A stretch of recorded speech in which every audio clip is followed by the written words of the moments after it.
सुप्रभात, नमस्ते, केम छो? मजामा? बहुत-बहुत स्वागत है आपका मेरे इस यूट्यूब के चैनल में। मैं सिमरन साची आपका बहुत स्वागत करती हूँ, हार्दिक अभिनंदन करती हूँ। कुछ अलग लग रहा है ना सुनने में? चलो कोई बात नहीं। तो आज मैं क्यों सस्पेंस रखूँ, मैं आई हूँ आज लाल किला घूमने, जो कि भारत की राजधानी दिल्ली में स्थित है। आप लोगों को पता होगा और जिन्हें सबको पता होगा, भाई बच्चे-बच्चे को पता होगा। तो जैसा कि आप लोगों को पता है कि लाल किला का निर्माण शाहजहाँ ने करवाया था 1639 में। बट एक मैं खास बात बताऊँ इसके बारे में, इसका असली नाम क्या है? दैट इज़ किला ए मुबारक। जी हाँ, लाल किला के असली नाम है किला ए मुबारक। तो आज हम चल रहे हैं किला ए मुबारक घूमने, जहाँ मेरी सुबह की नाश्ता हो चुकी है, रोटी सब्जी और गर्मा-गर्म पकौड़े के साथ मज़ा आ गया। तो मेरी जो मेट्रो की लोकेशन है वो है उत्तम नगर वेस्ट, और जैसे ही मैं पहुँची मेट्रो आ गई। मेट्रो हमारे लिए वेट किया। Thank you so much metro ji. उसके बाद हम लोग मेट्रो में करते हैं प्रवेश, और देख लो भाई फिर से सीट मेरे को नहीं मिली। मैं जब भी मेट्रो में आ जाऊँ ना, रेयरेस्ट है एक दोपहर में थोड़ा बहुत मिल जाते हैं, और ऐसे कभी भी सीट मिलते ही नहीं है, मुझे ऑल टाइम खड़े रहना पड़ता है।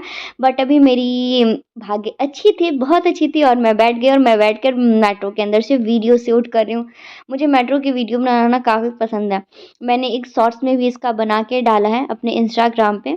सो अभी तक जिसने मेरे इंस्टाग्राम पेज को फॉलो नहीं किया है, प्लीज़ जाओ जाके फॉलो कर लो। दैट इज सिमरन साची 07 के नाम से आपको आईडी मिल जाएगी। ओके, तो मैं एक चीज़ बता दूं, मैं जब यहाँ पे लाल किला मेट्रो पे पहुंची, मैंने गेट नंबर 1 पे उतरी है, ठीक है? तो आप लोग ये गलती मत करना। यदि आपको लाल किला डायरेक्टली वे में जाना है तो आप गेट नंबर 3 की ओर से एग्ज़िट करना, उधर से आपको काफ़ी आसानी पड़ेगा। बट चलो ठीक है, मैं गेट नंबर 1 से आई तो इधर मुझे एक मंदिर मिली, तो चलो फटाफट पहले मंदिर के दर्शन कर लेते हैं और उसके बाद चलते हैं घूमने की ओर। तो ये हाय गर्ल्स, आज हम आए हैं लाल किला देखने। जो आप लोग कभी नहीं आए होंगे। ये देखो, ये रहा हमारे पीछे रेड फोर्ट, सॉरी ये रहा हमारे पीछे। तो चलो मैंने प्रवेश तो लेकर लिया। अब सबसे पहले टिकट ले लेते हैं। तो टिकट की वैराइटीज़ है। आप म्यूज़ियम का टिकट लेते हो, आपको मतलब वहाँ पे सारे लिखे हुए मिल जाएंगे। वैसे नॉर्मल टिकट की प्राइस 50 रुपीज़ है, और म्यूज़ियम जो है वो 4 बजे तक ही, 4 बजे के बाद ही, सॉरी हाँ 4 बजे के बाद ही आपको उसकी टिकट मिलेगा। वो 4 बजे ही ओपन होता है। फिर हम लोगों ने टिकट लिया। टिकट लेने के बाद ये देखो कितनी लंबी लाइन है अंदर जाने के लिए। उस दिन भी छुट्टी है। मैं समझ गई, छुट्टी के दिन कहीं भी बाहर जाने का ही नहीं है, कहीं भी बाहर जाओ यही होता है। फिर चलो हम प्रवेश तो हो गई हमारी, वापस से कितनी बार प्रवेश करूँ, क्योंकि यहाँ बस gate gate gate gate gate ही बना हुआ है, तो हर जगह चलो घूमते चलते हैं। सो अभी अभी हम लोग, हाँ मैं ना आपको इसके बारे में कुछ फैक्ट्स, मतलब फैक्ट्स क्या बताऊँगी, जैसे वहाँ पे होता है ना बहुत सारे महल हैं, गुंबद है, वो सब लिखा रहता है, तो मैं ना आपको उसके बारे में पढ़ के बताऊँगी, क्योंकि मुझे पता है यहाँ पे कि पढ़ना किसी को नहीं पसंद है। मैं फ़ोटोज़ भी डाल दूँगी, और प्लस मैं आपको पढ़ के भी बता दूँगी, ताकि आप इस वीडियो को अच्छे से एन्जॉय करो और आपको थोड़ी बहुत ज्ञान की भी प्राप्ति हो। ओके, तो चलो मैं अपनी ज्ञान की पिटारियाँ स्टार्ट करती हूँ, और सबसे पहले ज्ञान के पिटारे में आते हैं छत्ता चौक। तो मैं आपको सबसे पहले इसके बारे में बताती हूँ। ओके, अच्छा, इसके बारे में बताने के पहले ना मैं एक चीज़ ये बता दूँ कि आप अंदर में चाहे तो अंदर में भी बाज़ार लगी रहती है, आप यहाँ से भी शॉपिंग कर सकते हो। मतलब पूरी दिल्ली में भाई शॉपिंग की जगह की कमी नहीं है।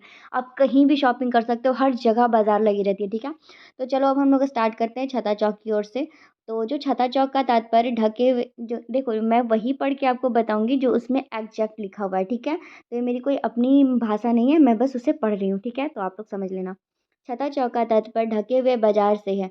जो 17वीं छत्ता चौक सदी के भारतीय परिवेश में बेहद असामान्य था, और मुगल नौबत खाने स्थलपल कला में अनुरूप था। छतानुसार बाजार का विचार शाहजहाँ रंग महल का सन 1646 ईस्वी में पेशवार शहर पाकिस्तान में ऐसा बाजार ए मुबारक खास महल कहा जाता था, जहाँ भाई मेरे को सीरियसली समझ में नहीं आ रहा है भाषा, थोड़ा पढ़ लेना चाहिए था लाइफ में। कोई बात नहीं, मैं फिर भी कोशिश करती हूँ, हार नहीं मानूंगी। ओके, तो जैसा कि आपने देखा अभी नौबत खां, तो नौबत खाना यह नक्कार खाना नगाड़ की महल परिसर के प्रवेश के रूप में अवस्थित है। अपने गौरव कला में यहाँ बंद यात्रा बजाकार बादशाह, सीरियसली बताऊँ मुझे नहीं समझ में आ रहा। मैंने बहुत मेहनत की है यार, मैंने इस सारी चीज़ों को देख देख कर अभी नोट डाउन किया है, बट मुझे समझ में ही नहीं आ रहा, क्योंकि ये भाषा हिंदी तो है नहीं पूरी तरीके से। अब क्या करूँ? ये वीडियो तो मैंने कंटेंट इसी के लिए उठाया था, अब मैं इस वीडियो में क्या बोलूँगी, मुझे कुछ नहीं समझ में आ रहा है। चलो फिर से मैं कोशिश करती हूँ। तो अ, चलो मैं रंग महल के बारे में आपको थोड़ा सा बताती हूँ, ठीक है? छोड़ो यार, मेरे से नहीं होगा ये सारी चीज़ें, आप चुपचाप घूमो। और मैं बताती हूँ आप कहाँ-कहाँ पे फ़ोटो यहाँ पे सेल्फ़ीज़ ले सकते हो, ठीक है? तो मैं ये पॉइंट बताती हूँ। बाकी यदि जिनको नॉलेज चाहिए आप गूगल से जाके पढ़ लो, मैं इतना इन्फॉर्मेशन नहीं दे सकती हूँ। मैं आपको ना लास्ट में दिखा दूँगी, मैंने पेपर में सारे नोट डाउन किए हैं, सारी चीज़ें लिख-लिख के ताकि मैं वीडियोज़ में बोल सकूँ। बट एक्चुअली मेरे से ये चीज़ हो नहीं पाया और देखो ये सेल्फ़ी के लिए और फ़ोटोज़ के लिए कितनी अच्छी जगह है। तो आप मेरे से ये सब ज्ञान लो, मैं ये सब ज्ञान दे सकती हूँ। मैं वो पढ़े हुए ज्ञान नहीं दे सकती हूँ। शायद मैं पढ़ लेती तो आज कहीं और रहती, बट कोई बात नहीं, इट्स ओके, इट्स ओके। हाँ, सो क्या बताऊँ किसी चीज़ के बारे में? ख़ास महल भी आपने देखा मोती देखो जहाँ तक इसमें जो है बहुत सारे गुम्बद हैं, बहुत सारे महल हैं, बहुत सारे दरवाजे हैं, पूरे लाल किला इसी चीज़ से भरा हुआ। बट एक्चुअली एग्ज़ैक्ट बताऊँ तो मैं भी गई ये मैं दूसरी बार गई थी, पहली बार 5 साल पहले गई थी मैं। तो यहाँ पे ना मुझे कुछ ख़ास समझ में नहीं आया यार। मैं सोची मतलब देखो लिखा हुआ भी था सामने में ऐसे मोती मस्जिद, बट मोती मस्जिद का क्या है नहीं है, बस ऐसे लग रहा था सारी जगह गुंबद बने हुए हैं। मेरे को एग्ज़ैक्ट समझ में ही नहीं आया कि कहाँ पे क्या चीज़ें होती हैं, नहीं होती हैं। तो आप लोग बोल रहे होगे कि फिर वो आपने क्यों नहीं ले लिया? उसे क्या बोलते हैं? जो आपको सारी इन्फॉर्मेशन देते हैं घुमा-घुमा के। भाई अपने पास इतने पैसे नहीं थे कि हम लोग उनको भी बुक करें। मैं सोची थी कि चलो मैं फ़ोटो ले लेती हूँ, घर जाऊँगी, घर जाके उसके बारे में पढ़ूँगी, खुद भी पढ़ूँगी और आपको भी बताऊँगी। बट मैं इसमें असमर्थ हो गई, मैं इस चीज़ों को पढ़ नहीं पाई। अ, बट कोई बात नहीं यार, चलो आप देख लो क्या कहूँ मैं, वीडियो बस एन्जॉय कर लो। वीडियो काफ़ी अच्छी लगी मेरे को। हाँ, बाकी मैंने देखो फ़ोटोज़ और वीडियोज़ दोनों डाल दिया। यदि आप पढ़ना चाहो तो यहाँ से पढ़ सकते हो। तो आप एक्सक्यूज़ मत देना कि आपको भी नहीं पढ़नी आती है, ठीक है? मैंने तो अपना समझ में आ गया, अब आपको सच में पढ़ना है तो मैंने फ़ोटोज़ वीडियोज़ दोनों डाल रखी है, आप पढ़ लेना।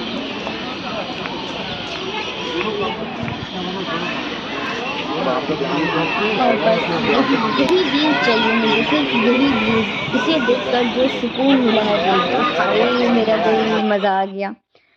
सो ये रही ख़ास महल। ख़ास महल के बारे में मैंने बहुत चीज़ लिखा है, मैं फिर से एक बार कोशिश करती हूँ पढ़ने की। तो यह बादशाह का निजी महल था। इस महल के 3 भाग हैं, 3 भागों का समूह जो दीवाने ख़ास की तरह है।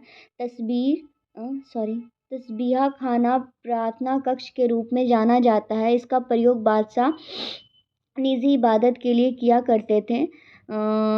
फिर क्या तरीबा खाना के पीछे 3 कमरे बादशाह के शयन कक्ष के रूप में प्रयुक्त होते थे, जो ख्वाबगाह के रूप में जाने जाते थे। इसके दक्षिण में एक लंबा हॉल है जो तरफ अलंकृत है। देखो भाई इसमें लिखे हुए तो बहुत चीज़ें हैं बट एक्चुअली मुझे वहाँ पे भी ऐसा कुछ दिखा नहीं और नहीं समझ में आया। शायद मैं इसका इंग्लिश वर्ज़न का फ़ोटो लेती तो काम भी आ जाता क्योंकि ये कुछ ज़्यादा ही हिंदी है और मुझे इतनी ज़्यादा समझ में नहीं आ रही है। अब हिंदी भी नहीं बोलूँगी मैं, ये हिंदी भाषा तो श्योर नहीं है बट जो भी है मैं नहीं समझ पा रही हूँ और मैं आपको भी नहीं समझा सकती हूँ, मैं क्यों झूठ बोलूँ। So just leave it. यदि आपको पढ़ना हो देखो आप गूगल कर लेना। I am so sorry for it. मैं कुछ और सोची थी बट ये वीडियो में ऐसा हो नहीं पाया। बट आई होप ये आपको ये वीडियो अच्छी लगी हो। नॉलेज का तो पता नहीं बट हाँ व्यूज़ आपको देखने को बहुत चीज़ मिला हो। तो चलो अब हम लोग निकल जाते हैं बाहर और बाहर में इतनी काफ़ी भीड़ लगी थी, अभी शाम हो चुकी है तो काफ़ी भीड़ और खाने की तो ऐसे वैराइटीज़ पड़ी हुई थी। 1 मिनट थोड़ा सा बैक हूँ, रुक जाओ रुक जाओ रुक जाओ रुक जाओ रुक जाओ। तो मुझे ना ये कुल्फ़ी वाले भैया का कोटेशन बहुत अच्छा लगा जो मैं आपको पढ़ के बता रही हूँ। ज़िंदगी कुल्फ़ी की तरह है, टेस्ट करो या वेस्ट करो, पिघल तो रही है इसलिए टेस्ट करना सीखो, वेस्ट तो वैसे भी हो रही है समझे। इसलिए मैंने भी भैया से कुल्फ़ी खा ली। मैं बोली आपकी कुल्फ़ी वेस्ट नहीं होने देंगे। फिर मैंने खाया चाउमीन, फिर मैंने खाई गोलगप्पे जो कि बहुत ही गंदा टेस्ट, सीरियसली बहुत गंदा। हाँ, बस चाउमीन की टेस्ट बहुत अच्छी लगी वो मुझे but golgappa I don't like it. उसके बाद देखो ये बंदी बिल्कुल थक गई है और मेट्रो के बीच में ही बैठ गई। सॉरी मेट्रो नहीं मतलब मेट्रो के अंदर ही बैठ गई है। अपना गलत मीनिंग मत लेना। उसके बाद मैं पहुंची मिस निशा लांबा के पास। जी हाँ, तो मैं उनसे पूछने गई थी अपने हेयर के ट्रीटमेंट के लिए बट मुझे रिज़ल्ट कुछ और सुनने को मिला जो कि मैं एक्सपेक्ट नहीं कर रही थी बट कोई बात नहीं। ये देखो उनका सैलून काफ़ी बड़ा, काफ़ी सुंदर है। ओके और उसके बाद फिर वहाँ से निकलने के बाद वापस से लग गई भूख। फिर हम लोगों ने खाया मोमोज़ एंड देन पिज़्ज़ा। किस-किस को गरमा-गरम मतलब ठंडे में गरमा-गरम मोमोज़ खाना पसंद है, मुझे तो काफ़ी पसंद है। सो यार इस वीडियो के लिए इतना ही। पता नहीं आप लोगों ने एन्जॉय किया नहीं किया बट या like subscribe to and share to my channel okay. और ये देखो मेरी मच्छर वाली हैंडराइटिंग जो कि मैंने इस वीडियो के लिए सारे कंटेंट लिखे थे बट ये सारे वेस्ट हो गए और मैं ये बोल नहीं पाई। बाकी आप मेहनत तो देखो कि मैंने किया ही था बट अब मैं क्या करूँ यार। So that's all okay. So कोई बात नहीं, नेक्स्ट वीडियो में मैं ज़रूर अच्छे अच्छे कंटेंट लाऊंगी। तब तक के लिए लव यू, बाय बाय।